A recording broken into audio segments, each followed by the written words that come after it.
Are you stuck at home and you're wondering how to teach your child better? Today I'm going to give you simple ways to use something that is around the house to teach your child important speech and language skills as well as other skills like cognitive and fine motor and a bunch of other skills.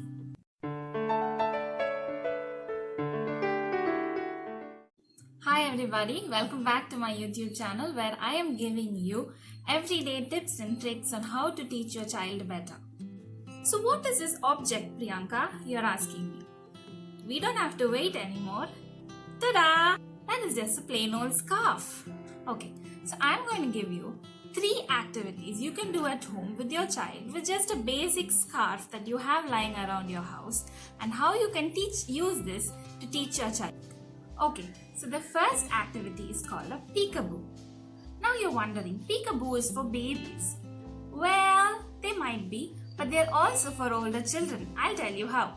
So if you have a toddler who's just beginning to speak, you could do the basic peekaboo where you just hide yourself behind the scarf and you go peek-a-boo. Go peek-a-boo. So this is basic peekaboo activity that you can do with your toddler who's just beginning to speak. But when your child is starting to say a few words, then what you can do is, who is it? Who is it? And you expect the child to say mummy. So you go, who is it? And when your child says mummy, you go, yes! With your same toddler who's speaking one word utterances, what you can do is, you can have a doll and you can hide the doll beneath the scarf. And you can go, who is it? Who is it? And then you expect the child to say bear or poo or the name of the toy, and then you reveal it and say yes. So that is one way you can do. And if you have a child who's already speaking in sentences, then what you can do is you can hide behind the scarf again, and here you expect the child to ask the questions.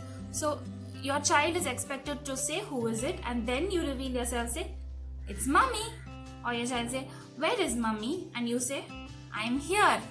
Similarly, you can do it with a toy also. So you're bringing about WH questions like who and where. So the peekaboo is an important activity because it teaches the child something called object permanence and cause and effect. So these are important cognitive skills that have to be present from a very early age. So that is one of the skills you're teaching. So you're teaching cognitive skills, you're teaching and speech and language skills, and you're also having the child's attention during the whole activity. So you have 3 skills in one. Okay. So the second activity is called a flag wave. What I mean is, you have to give your child the scarf in hand and you expect him to do a wave up above, wave down below, and wave in the middle. So it's just that you are going to stand in front of your child and you're going to say, let's wave it up, flag wave up, flag wave down, flag wave up, flag wave down. So you teach up down concepts. You can also, if your child is a little more advanced, you can go flag wave behind, flag wave in front, flag wave under the chair. So you can do teach a lot of prepositions and verbs with this activity called flag wave. So now that we've finished with our second activity, before we go to the third activity, I'm going to take a small time here to ask you to please subscribe to my channel, like this video, and press the bell icon for notifications, as well as leave me a comment, ask me a question, give me feedback on this video, because all these things are really going to help me in growing the channel. So when I grow the channel, I can make more videos and help more people. Thank you. Now let's move on to the third tip. So the third activity, what you do is you take the scarf and 2 ends of the scarf will be held on by you, and the other 2 ends of the scarf will be held on by the child.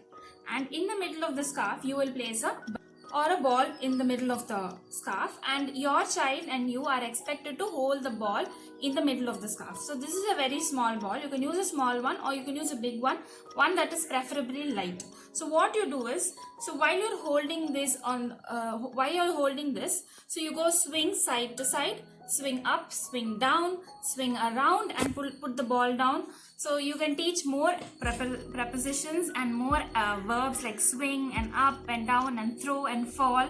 So So these are some verbs and prepositions you can teach. So again, depending on the level of your child, you can make this into single words or you can make it into long sentences. Like the ball is falling down, push the ball up, bring the ball down. So again, the 3-word combinations and 2-word combinations you can make up based on your child's level. And how you can set these, you have to go back to my first and second videos and watch this. I will put it up in the information card.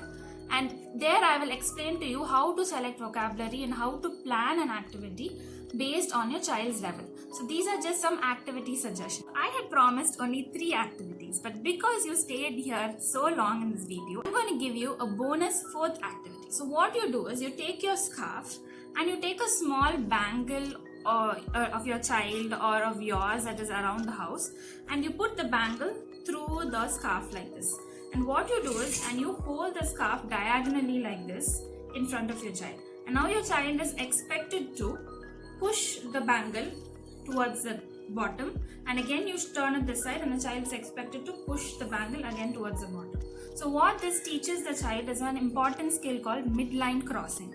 So midline crossing is the ability of the child to use one hand to move from the midline of the body to the other side and bring something back towards the same side. So this midline crossing is a very important skill in typing, in writing, in using fine motor actions and gross motor actions. So that is a bonus tip that you can do. Here what language you can teach your child is, while holding it you can say push, push, push, or pull, pull, pull it down, and then you say turn it, and then you can say pull the ring, pull the ring, pull the ring. So these are some vocabulary that you can teach your child in this bonus activity. So now I'm going to tell you what are some of the important benefits of using a scarf play. Because the scarf is made up of a colorful material that is somewhat shiny, what this does gives the child is visual stimulation. So it stimulates the visual channel of the child and allows eye tracking. So whenever you wave the flag or whenever you bring the ring, so child's eye is tracking an object. So that eye tracking skill develops. Okay. So when the child holds the scarf for the second activity, we are also training with fine motor skills, because the child is supposed to hold the scarf with his fingers like this, or maybe a more rudimentary graph for very young children. In the second activity, again, all the up, down and the side to side movements give the child proprioceptive and kinesthetic feedback, which is very important in learning, in play and in motor development. So I hope you enjoyed the scarf activity. Parents, right now go to your cupboard, go to your wardrobe, pick up the scarf, the most shiny, colorful looking scarf you have, and get with your child and start playing. And during the play, teach the child a lot of physical, cognitive and speech and language skills for your child. Let me know how it works out in the comments below, because I want to hear your stories. So it will inspire me to keep making more videos. Until the next video, keep learning and keep innovating ideas. See ya.